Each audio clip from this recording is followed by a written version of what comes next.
I'm Arthur Moats, and I'm here to tell you about my new book, The Moats Theory of Life. If you haven't picked up a copy yet, I strongly encourage you to. This book not only is a fun read, but it's a guide to helping you become a person of impact and inspiration.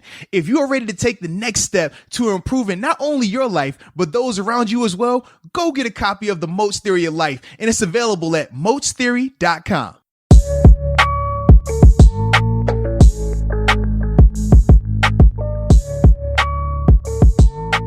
What's up? It's the Arthur Moats Experience with Deke. I'm Arthur Moats, and that's my main man, Deke. What's up, bro? What's good, my brother? How are you, man? I'm pretty good. Yourself? Man, you know, I always like when we spice it up a little bit and do a little virtual recording. I wish we were doing it on Zoom because I really know how much you love Zoom. And I just feel like I'm depriving you of your, I'm open your proper to it. Zoom hood, you know? I'm open to it. I think I've grown. I'm definitely open to it because I've seen a lot of cool podcasts or a lot of cool setups that are able to go through Zoom. So I'm open to it. Listen, if we got to, we got to. Hey, man, where there's a will, there's a way. But either way, man, I'm excited because, dude, we have big news pertaining your boy. And it was funny. We talked about it a little bit off air and things like that, but we had the big bombshell report that came out yesterday. Shout out to Aditi Kikwabala, the the NFL Network beat writer for the Steelers and the Browns. She had put a report out yesterday where she basically said that it's a done deal. Mr. Rooney says that Ben will be the quarterback in 2021. Everything is satisfied, and that's that. So that was the initial tweet, and obviously, you know, everybody went crazy. Some people went nuts in terms of like we're upset about it because we already talked about how some people want them back, some people don't want them back, but we saw how that reacted. Everybody reacted to it, and obviously it dominated the headlines for a couple of hours, right? And then later on, she comes back and then she starts to reel us on back, and she's like, "Well, the deal isn't done just yet. They still got to negotiate the contract, but everything looks good." So from there, we go back to the emotional roller coaster of, man, I thought the deal was done. I thought everything was good. It was signed, sealed, delivered. Now you're basically telling me that we're right back to where we were. Just Mr. Rooney said it this time versus Kevin Colbert versus Mike Tomlin. Yeah, it kind of threw me off. It definitely threw me off a little bit. But I need to hear from you first because I know this is your guy. You know what I mean? This is your situation. I saw the TikTok. The TikTok looked good with the jersey on. And shout out to the form, too, baby. I was juiced up, man. I see. The swing needs some work, but I was actually pretty happy with where it was. First couple swings of the year, for sure. Shout out to the flip-flops and the socks, too. You look good. Thanks, dude. I was juiced up. It was actually the first day that it was like nice out. I don't know what it was, 50, 60 degrees. And it's one of my goals has to do with golf. Right? So I was like, bro, I got to get out there. I got to hit some bombs. I'm a little juiced up about the Big Ben news.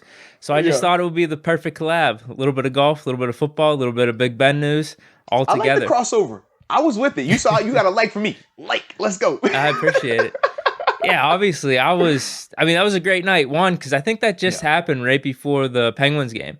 And the Penguins ended up winning. But I was ecstatic. Another overtime Pens win as well, right? Yeah, I was ecstatic because the initial report did come from Aditi, correct? Yeah, Ian correct. Rappaport then, I believe, just copy and pasted what she said, and he reported it. So we had two really good sources. I'm like, okay, done deal. It's over. So it's over. It's done. Yeah. Yeah, I was so amped up, dude. And I still feel that way. I don't know how you feel. I don't know why she would come back and maybe say that, but in my heart of hearts, with Ben's agent going out and whatever note he wrote or whatever message he sent to those reporters, him going out of his way to say that, and then also Art Rooney, he said the owner. The meeting. Yeah, he said that Ben and Mr. Rooney had the meeting and it went well, and he kind of just left it at that. Yeah. And then for Art Rooney to say what he said, I feel like it's going to happen. Now, obviously, the contract isn't done yet, but it feels like everything's in a way better direction or pointing towards Ben coming back. And in my opinion, I'm saying done deal because I heard the initial report. I'm just going to ignore everything that's said afterwards. So I think it's pretty much locked up in my heart of hearts. So this was my thing.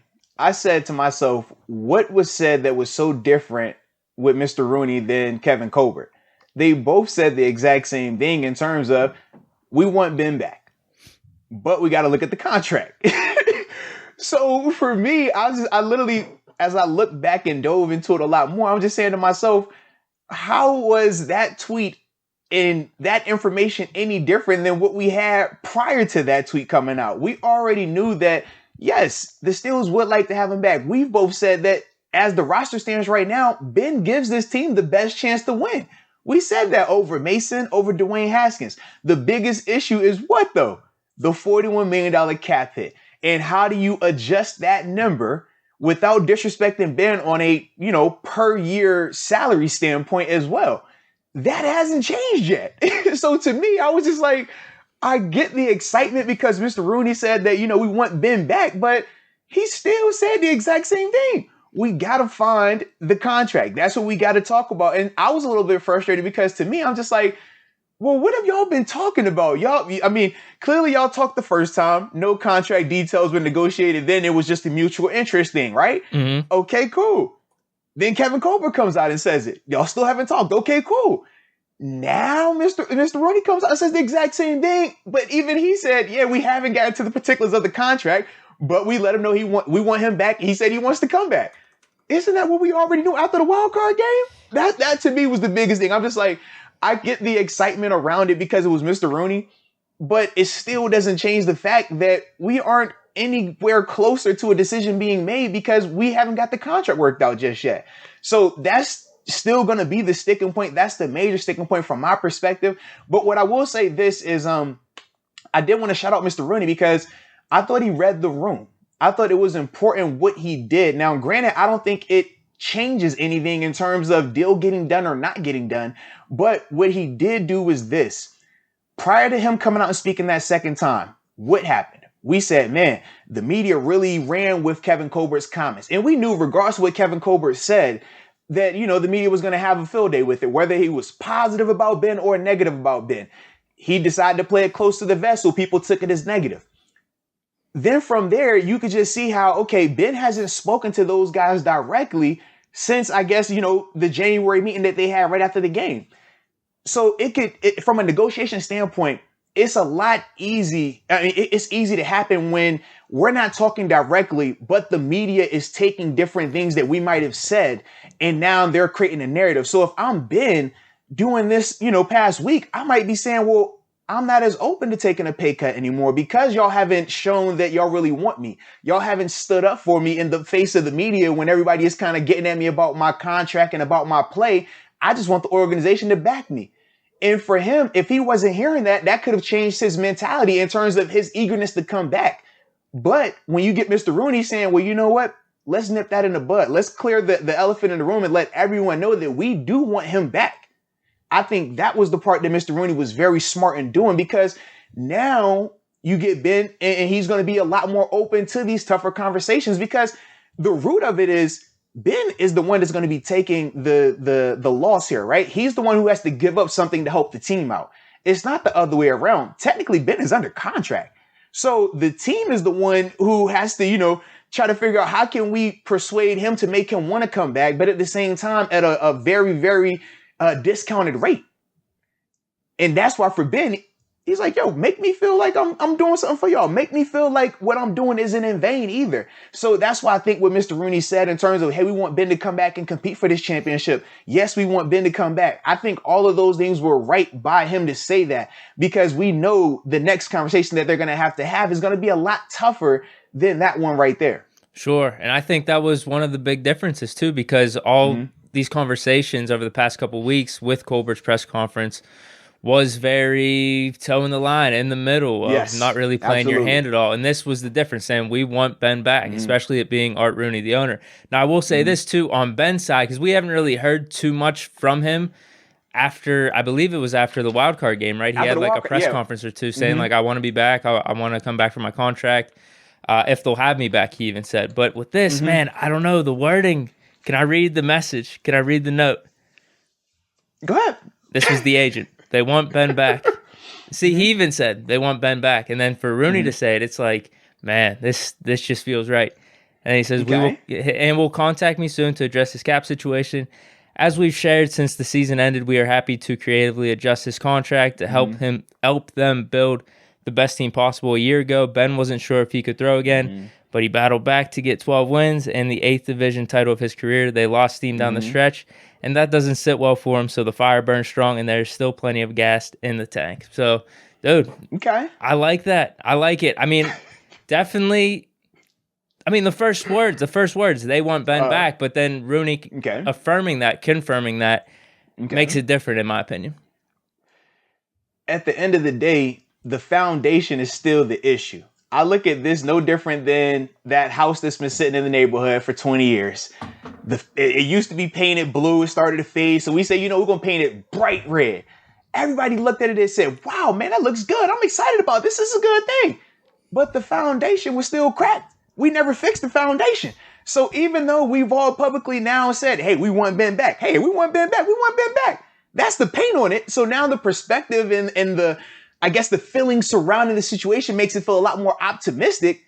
But the foundation is still cracked. We still haven't figured out the $41 million cap hit. We still haven't figured out what Ben is willing to come back to play for. So until we get to the bottom of that, I feel like the rest of this is just putting fluff on it. We're just trying to dress up something that still has major issues at the root of it. So that's why for me, I guess I didn't feel, too strong about the comments yesterday one way or the other, because the issue is still there. It's no different. You could be in a relationship, right? And you're telling the chick, yeah, I want to be with you.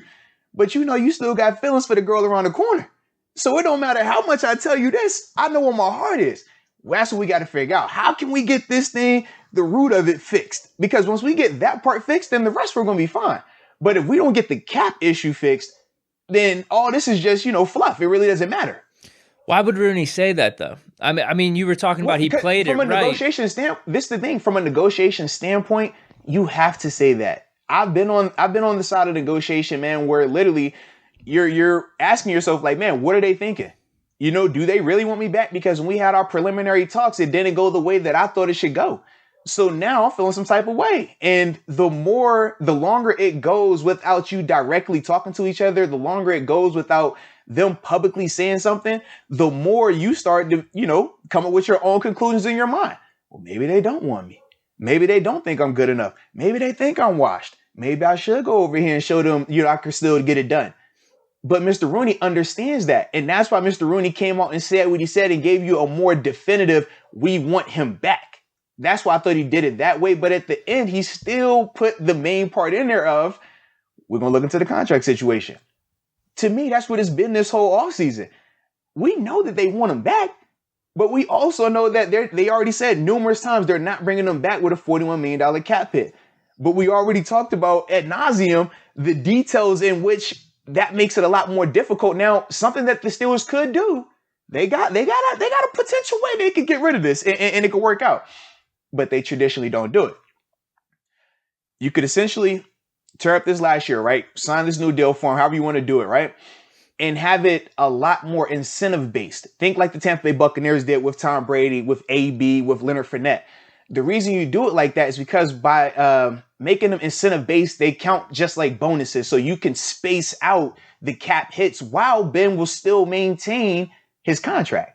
He could still maintain 19 million or 20 million as long as it's incentive-based. Hey, you throw for 4,000 yards. You throw for 40 touchdowns. You win the division. You get to the AFC Championship game. They could do that, but historically, the Steelers don't. It's kind of like their rule of we don't negotiate during the season. That's their other rule. They don't do incentive contracts. I wonder why. I don't know. That's the thing we're all trying to figure out. I mean, even with Bud Dupree a year ago, right? We said, man, we understand y'all don't negotiate during season, but how much money could they have saved if not last year? Because obviously that was the year where Bud got hurt, but that first year before he got the franchise tag, when he was sitting at 5 sacks in a couple of games, they could have easily said, hey, look, Bud, man, we want to offer you this contract right now. He would have took it. But instead, they stuck to the rule of we don't negotiate during season. What would have that been? 9 million, 10 million? What do you think would have got it done? You think about this, right? If you come into him, right, and this is his first breakout season, the most sacks he had prior to that was 6, I think it was. And you're hitting him when he's at 5 sacks, like, look, man, we'll pay you $9 million a year, $10 million a year. He's gonna be like, absolutely. Now, Come on, man. That number's up 15, 16, maybe even higher, depending on what team he could land at. That's the difference. So you can see where the tradition, the Steeler way, has worked for them, but you can also see where it's hurt them as well. So to me, I look at this scenario and I'm just like, at what point do we say the Steeler way probably isn't best right here? Now, we've seen them, make exceptions to the rule. Minka Fitzpatrick, they traded a first-round pick during the season for this guy. Never happens. We saw them do it with Devin Bush. Traded up in the draft. Hadn't done that in decades. So it's like, man, we're seeing them become a little bit progressive. We're seeing them, starting to step out of their box.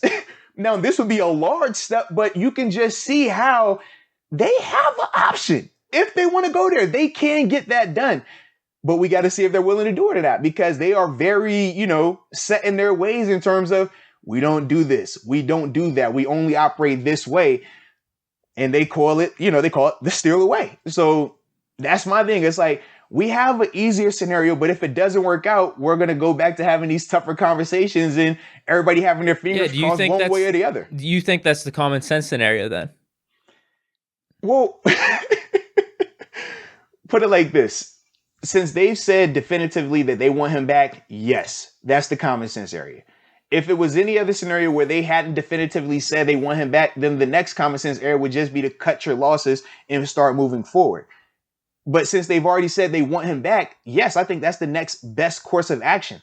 Because outside of that, we go back to what we've been talking about in terms of the disrespect that you're going to have when you ask Ben to get paid what Mitch Trubisky is getting paid.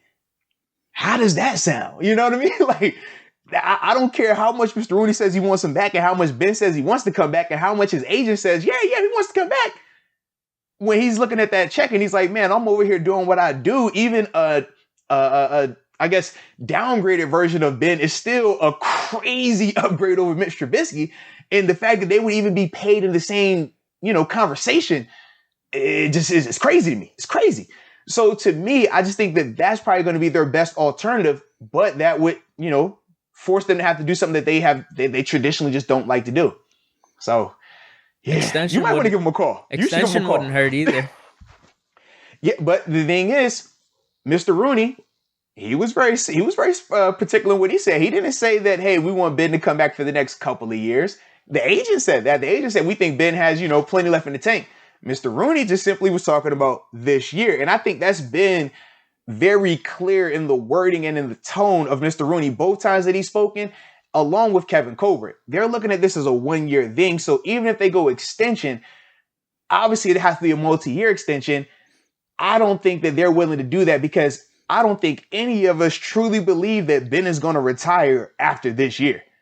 Regardless of what happens, I don't think he's going to retire. I think that he's one of those guys that you're going to have to like, all right, Ben, we're locking you in this room. You're never coming back on this football. He's going to be one of those guys. So, and it's nothing wrong with that, but knowing that, I just don't think that the Steelers would, be as open to doing one of those extensions where, oh yeah, man, well, that last year, this second year was more of a fluff thing, kind of what you talked about with Cam Hayward last time, right? I don't think that they're going to do that with Ben because you're going to just be in this situation again. And obviously the stakes are going to be a lot higher because of the number from a cap standpoint continuing to increase. I want that. JuJu was calling for 4 more years in his little TMZ interview. One of the other things I wanted to say, though, I know you mentioned that, you were thinking that the Steelers want him back. At least that's kind of what you thought. Yeah. Now, depending on what you would do, maybe that was a different story. But up to, I think it was like the last week, though, I will say this. A lot of the media stories and the rumors circulating around was talking about the Steelers wanting him out or retiring just because Colbert's press conference. Yeah, from Colbert's press conference, him saying nothing, a lot of people went that way. That's why I think, what was it, 2 days ago, or the Art Rooney comments and Ben's agent's comments was a huge step in the right direction for negotiating and getting a contract done. Yeah. Like I said, either way, this is more formalities. We still got to get to the root of the issue. So that's what I'm really waiting on. And I mean, you could say the similar thing with JuJu. JuJu, I think that he's doing what he's supposed to do from a PR standpoint. But at the end of the day, his market is, he's worth too much. And if I'm talking to JuJu, just not even from a media standpoint, just a person to person, And it's like, JuJu, you got a chance to potentially go get 13 million a year. Not saying that you are worth that or not, but if that's available, why would you stay in Pittsburgh for 6 or 7 million a year? That just doesn't make sense at all, especially when you weren't even a first round draft pick. You know what I mean? So to me, I hear JuJu saying these things, but I don't think he fully understands the numbers that are going to be thrown at him once he hits the market. And that's the part that changes. I know for me personally, speaking firsthand, like, yeah, if my wife wasn't pregnant at the time of my negotiation with the Steelers, I'm not coming back. I'm gone because the money was going to be that much more lucrative. It was different. Wife was pregnant. A lot of scenarios going on that help, help facilitate me staying here. But for JuJu, it's like, bro, you are young. You don't have anything that's tying you to one particular location outside of just the emotional attachment. But you can't let that emotional attachment cost you $10 million. That's not what we mean when we say hometown discount. Hometown discount is if it's a 2 million, 3 million range, not 10, not 7, nah. And I don't think he fully understands that just yet. But he's doing what he's supposed to do in terms of just continuing to reiterate the fact that he does want to be here. So I appreciate you doing that. But yeah, that money that you about to see, you better not cut. That'd be no different than Hargrave last year. Hargrave wanted to stay. But you think when he got paid to go to Philly, he would have stayed here and took, 15, 20 million left to do that? Not a chance. Not a chance. So we'll see. What'd you think of the little interview? I mean, it was cool. I don't have an issue with it. It's funny, though. I said, man, JuJu is giving us the full media circuit, doing, the PR. Hey, I want to be here. And it's like, this is actually the offseason where you didn't need to do that. You know what I mean? Like last year you could have done it, but this year you don't really need to do that. You was good. We know the scenario. But it is what it is. I mean, I ain't gonna fault him, Just, hey, as long as you stay out of trouble, it's all love. I don't know if JuJu wanted to do that or not, because you know how those TMZ people just jump up on you? They pop up on you. Yes. But JuJu's really cool about that. He seems to kind of know the game a little bit. So I didn't know if he actually wanted to be interviewed or not, but I think you're right. Like he played it perfectly. He definitely did, man. And like I said, he's been very clear and direct in his message throughout, but I just don't see the scenario where the Steelers can pay him remotely close to what he should get on the open market. And I understand the whole, because like I said, it's different for us because we've seen him grow up. We've seen him throughout his career when he was with AB and when he was not with AB. So our perspective of him is a lot different. We're a lot tougher on him because we've seen an AB and we knew the expectations around JuJu once AB left and how that it never really, evolved into that.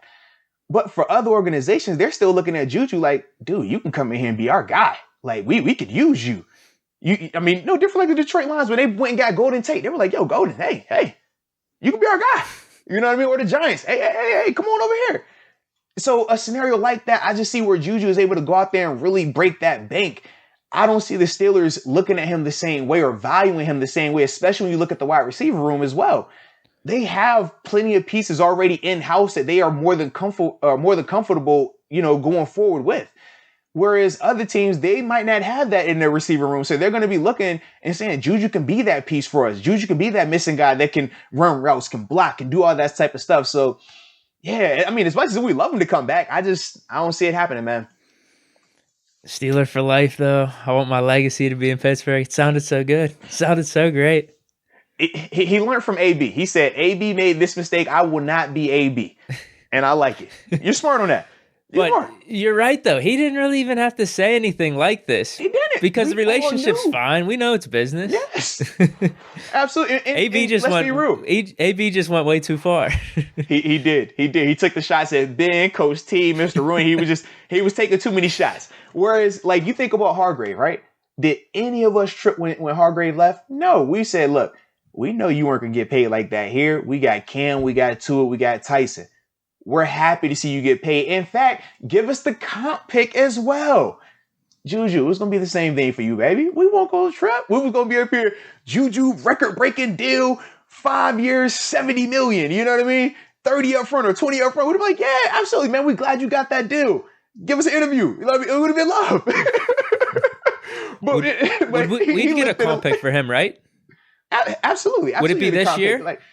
No, it'd be next year's draft. Okay. So this year, the comp pick will be from Hargrave. Last year, what do we got? A third round? Yeah, should be a third round. And then more than likely, you're looking at 2 potential third round picks. If Bud Dupree and JuJu both break the bank like they should in free agency, those can be 2 additional third round picks in the following year's draft, 2022. So you can just see how nobody was going to have hard feelings towards JuJu. If JuJu went the route that AD did in terms of forcing his release, now it's different. Now you got to give me the whole PR. You got to give me this whole, oh man, I really love you guys. It's business. I really wanted to be here. But in this scenario, we all understand. And in fact, like I said, a lot of people are going to be over here rooting for you to get paid because number one, they want to see you get the check. But number two, they want the comp pick. So either way, it was going to be good. Yeah. And I think there's a lot of people that are saying JuJu wide receiver 1. You guys don't believe in JuJu like this. Yep. And they'll be rooting for him to do that with another team, and then to say to the rest of Steeler Nation that maybe doubted his ability to be a receiver 1, not doubting his ability in general, but saying like, hey, look, told you so. Because there's a difference between, like we talked about, being wide receiver 1 and being a franchise wide receiver, right? You can be wide receiver 1 on the depth chart, but don't, produce to that level or don't garner that type of attention from a coverage standpoint.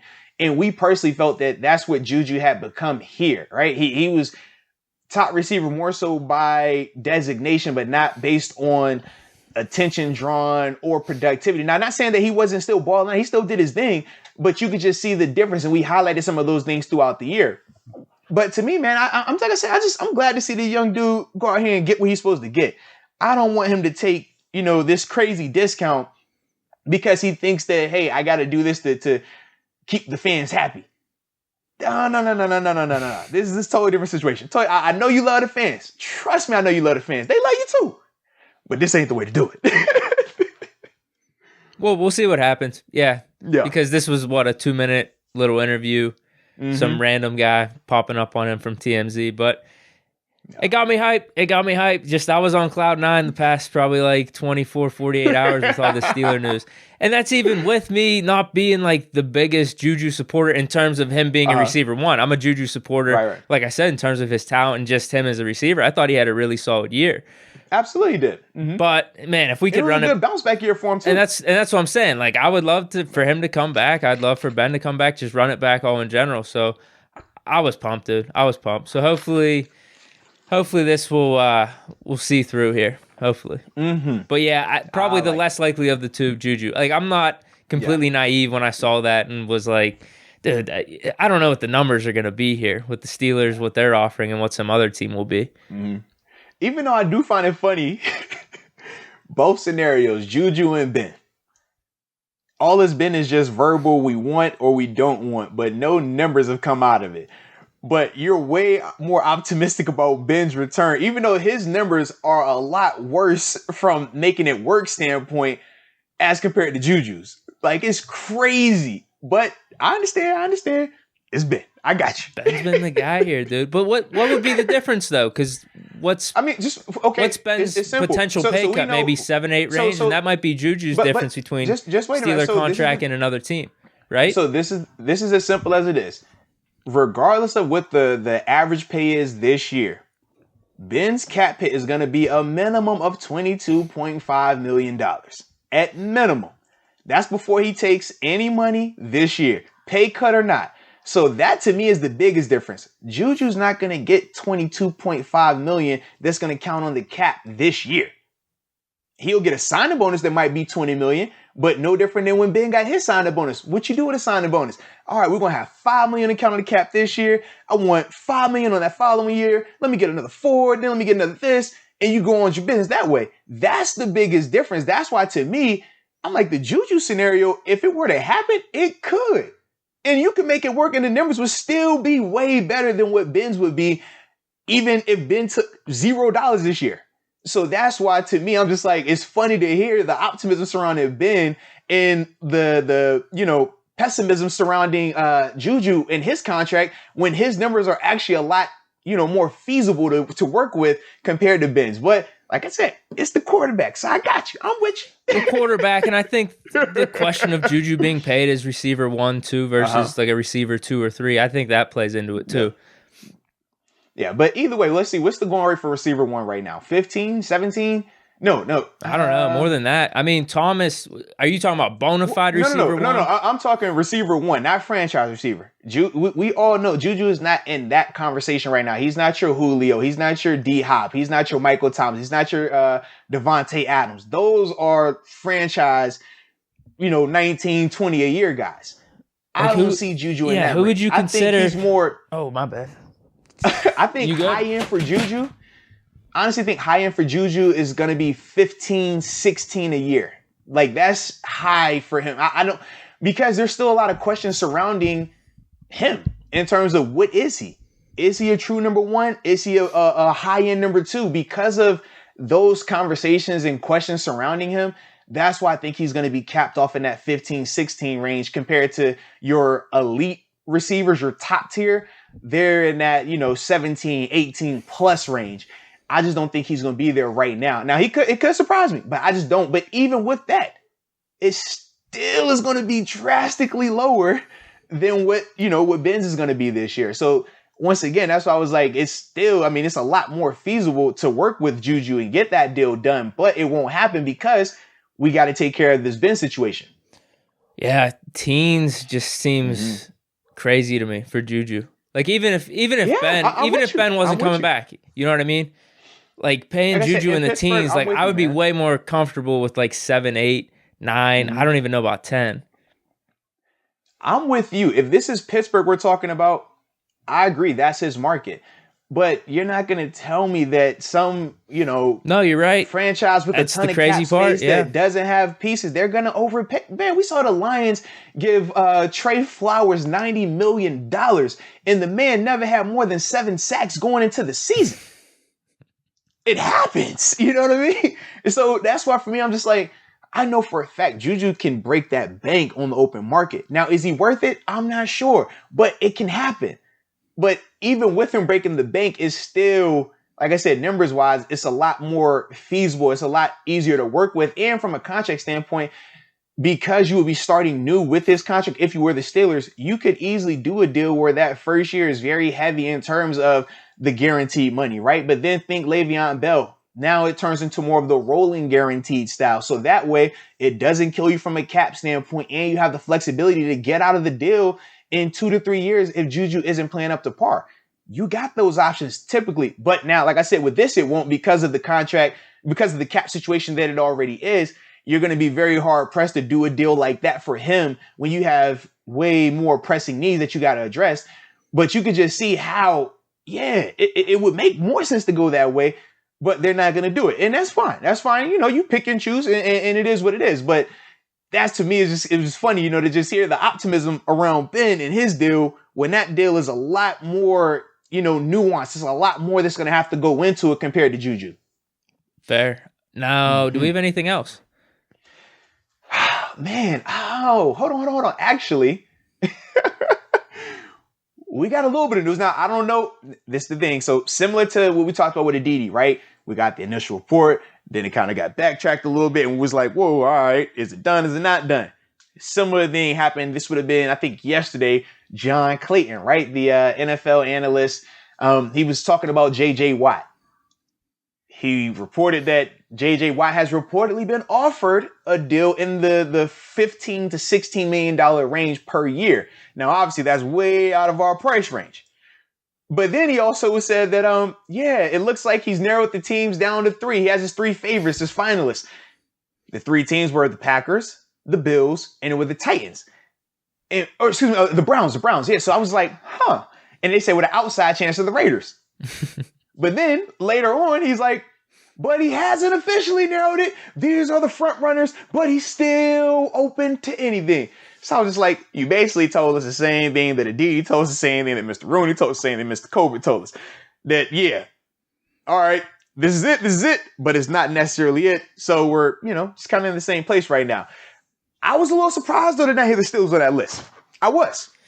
I am too. Because I know you were initially really confident the brother factor was going to sway JJ to come into the Steelers. I was. But now you're seeing a potential team offered him around 15 to 16 million. Does money talk a little bit more than that brother connection? The only reason I still don't necessarily think that money talks the most because he had 17.5 that he voluntarily walked away from in Houston. Remember, the Texans didn't want to release him. He reached out to them and asked for his release. He said he didn't want to be a part of a rebuild. So if money was truly the driving point, he's not going to get more than 17.5 on the open market. I don't think so. I think that 15 to 16 that he got offered is probably going to be the best deal that's going to be on the table from a contract Crazy standpoint. Though. What were we thinking that high? I thought we were thinking like 10, 12. We thought 12, I could be wrong 12. Though. Yeah, we said 10 to 12. We said 13 absolute max, and that's with a team that has a ton of just disposable income that they could just spend on a luxury free agent piece. We've seen that before. But I didn't think that, a team would really want to go that high, especially when we said Jadeveon Clowney a year ago. Was it Cleveland that offered him? Was it 15? And we said, well, at least with Clowney, even though he's not as productive, he's still younger and they view him as in his prime or coming into his prime. Whereas with JJ, the injury history, the age, it was a lot more surrounding it. Now, we don't know the length of the deal. It could have been a 1 year, could have been a 2 year, one of those things like that. And that could be the reason why the money was so high on a per year standpoint.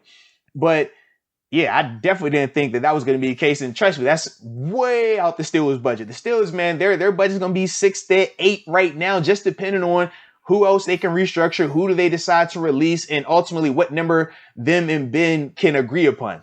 That's going to dictate what they're able to do from, a signing free agent standpoint. But hearing that JJ got that type of offer, I'm like, whoa, I don't know about that brother love anymore, baby. Lord. And he's sending out more cryptic tweets. What do you make of it? I don't really know.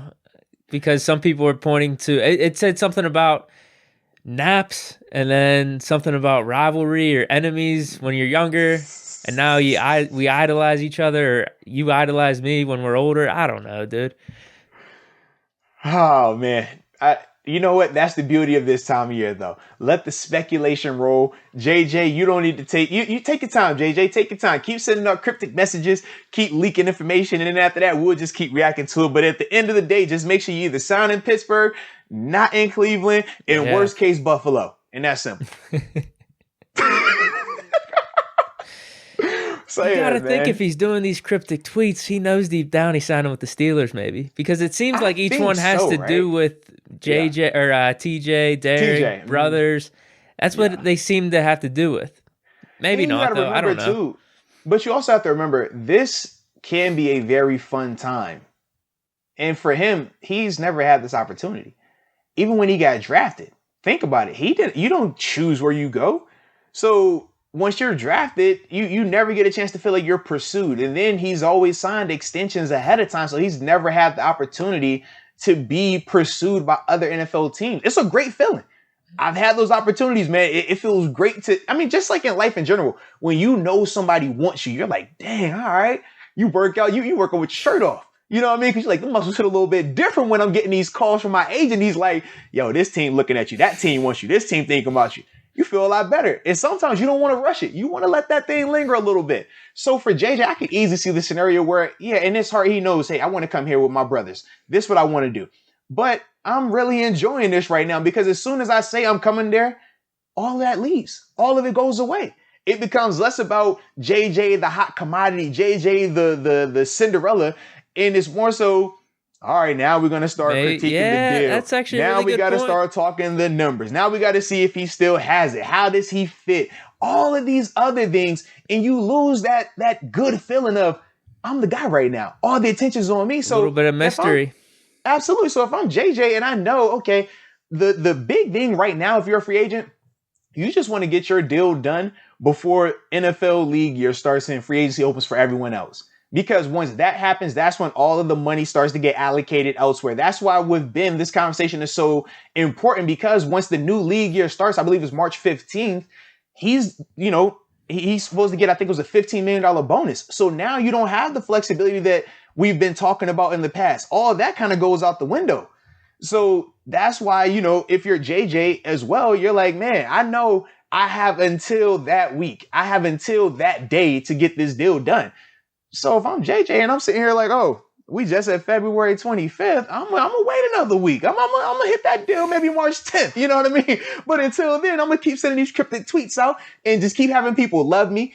People donating to my foundation. He talked about that as well. I mean, come on, bro. That's a fun time. It's super fun, man. So for JJ, I'm like, man, take your time, baby. As long as you come in Pittsburgh, never Cleveland, worst case Buffalo. That's it. That's all you got. What's funny though, too, as much as it is kind of for this year, you're having some fun. Mm-hmm. Maybe if you only sign the 1-year deal with the Steelers. Talk about it. just this free agency period where you're getting some numbers thrown out associated with your name, 15, 16, JJ Watt. All these big-time teams looking at me, double digits. You see it. Next year comes around. Take a 1 year. If you do if you do the whole brother thing this year, you might want to break the bank next year. Listen, do the brother thing. Ben turns back the clock, fountain of youth, balls out. You win a ring on top of that, and then you hit the market? Come on, baby. You run that number up because you know you're going to be a critical piece. We already talked about that. You would come here, and even though you're going to be a part of rotation, you're going to be a main staple both at D tackle and DN because we're going to bump you and move you around because you're flexible like that. So without a doubt, I mean, it would make perfect sense. But if I'm JJ, I understand why you might want to take your time and just soak this all in. He's talked about it too. He said, man, free agency is wild, right? This is first time experiencing it. Good for him. Good for him. Take it on in, man. Take it on in. Sure. Is that all we got? Absolutely. Well, before we go. Okay. Got to shout out the Pens again, man. Got to shout out the Pens, man. Yeah. They got it done again in overtime, man. They're like the overtime warriors right now, man. That was a great game. It's crazy. I think this is what they are 8-1 in overtimes this year. Unreal statistic, but they find ways to win. They find ways to compete. It's weird watching them because you never feel like the game is in the bag. We never feel like they got this thing taken care of. We're going to chill tonight. They up 2 goals, 3 goals. It's never feeling like that. And it always comes down to the wire, but yet they somehow, some way find a way to win. And they did that again against the Caps. And we know what the Caps are, man. That's going to be a tough team. And they've battled them crazy tight in all their matchups this year. But somehow, some way, we keep just finding ways to edge them at the end, typically in overtime as well, man. But it was good to see them once again just continue that hot streak. And your boy Jari put together another good performance. I'm liking it. I'm liking it a lot, man. All right. Now I have to ask you, though, with Jari, you said DeSmith. That was a couple weeks ago. Yeah. Jari or DeSmith? Who are you taking?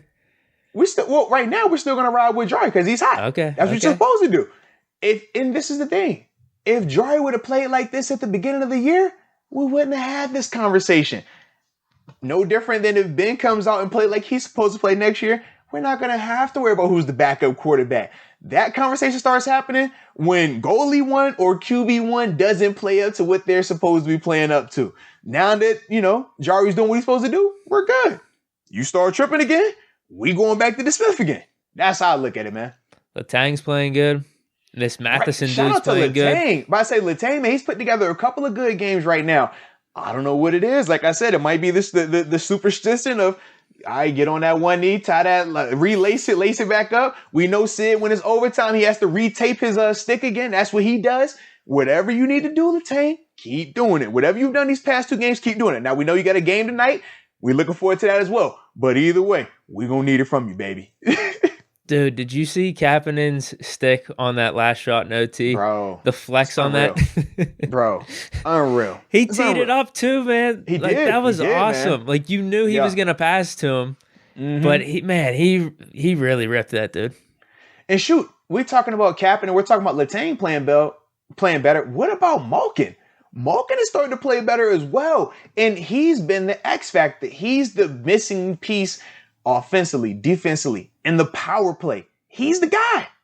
And when he plays well, when he plays like how he's capable of playing, this team is tough. When he's struggling, you see how the team struggles as a whole. So it's good to see him starting to come out of that funk that he's been in. A lot of people that I've talked to in terms of NHL analysts, people close to the Pens, they've all said it's still just mental, nothing injury related, nothing like that. It's just, and they don't even think that his skill is declining. It's just mentally he gets in these funks, he gets in these ruts. But right now, he's trending in the right direction. So we definitely want to see more of that because, like I said, he's the X factor, man. He is talented and he's too good to take off of your top lines, whether it's power play, whether it's, like I said, just your regular lines. So he has to continue to play better. And right now he is. So I like it. Yeah, he used to do that in his prime too. Mm-hmm. He'd carry the team for a month. I remember Crosby was hurt. We had absolutely. Oh damn, this is just memory lane right now. We had Ty Conklin in net because I think Fleury was hurt. Him and Conklin literally carried the team for a good month or 2 months. It was crazy. Yep. Well, actually, no, I don't think you were in Buffalo yet. This might have been before you got up to Buffalo because they did that Winter Classic up in Buffalo for the Buffalo I wasn't Sabres. there for that, Yeah, so I think that's what was going on. But yeah, but you're right. He goes on those crazy stretches. He'll literally carry the team, but then he might go on a month or so where it's just like, man, you had 6 points in a month. What the hell happened? It's crazy. It's crazy. But like I said, right now they're heading in the right direction, and it's crazy. Like I said, in the midst of the chaos, ever since Ron Hextall and Brian Burke have taken over as GM and president of hockey operations, this team has been dope. They haven't been. Now, I don't know if, like I said, if it's just that feeling now of, well, hey, job security isn't here anymore. We have to go out here and perform. Or if they just feel like, hey, man, we got people in the front office that believe in this group right here. So let's roll with it. I don't know what it is, but either way, they've responded really well to that change in management. So shout out to the Pens for that, man. I'm excited for the game tonight. Like I said, man, when they run it back against the Caps, man. So let's go Pens. Yeah, we ain't talking shit on them anymore. That's a good thing. No, not at all, man. Winning not cures all. Hey, it's that simple, baby. So yeah, man. Anything else we got? Anything? I'm trying to think. No hot topics over my way. Anything your way? I'm good, dude. I'm good. I like it, man. Well, shoot. Shout out to everybody that's been rocking with us on this journey. Also, keep supporting your favorite podcast, baby. Y'all know the shirts, man. I see people rocking the Art the Most Experience with Deke shirts. If y'all really love the best podcast in Pittsburgh, that's what y'all call it. If y'all really feeling like that, keep showing the support, baby. That's it. Keep showing the support. But other than that, appreciation until next time. Peace.